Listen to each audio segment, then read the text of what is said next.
ఉంటుంది, చాలా టేస్టీగా ఉంటుంది.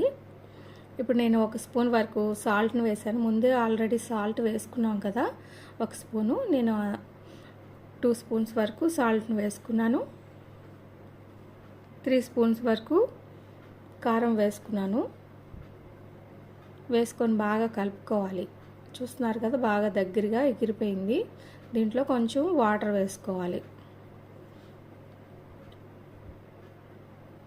1/2 గ్లాస్ వరకు వాటర్ వేసుకున్నాను. వేసుకొని మరొకసారి బాగా కలుపుకొని మూత పెట్టుకున్నామంటే చాలా టేస్టీగా ఉండే చికెన్ కర్రీ రెడీ అయిపోతుంది. ఆల్మోస్ట్ రెడీ అయిపోయిందండి. ఇందులో కొత్తిమీర చల్లుకున్నామంటే చాలా టేస్టీగా ఉండే ములక్కాడ చికెన్ రెడీ అయిపోయింది. ఇప్పుడైతే టేస్ట్ చేసి చూస్తాను.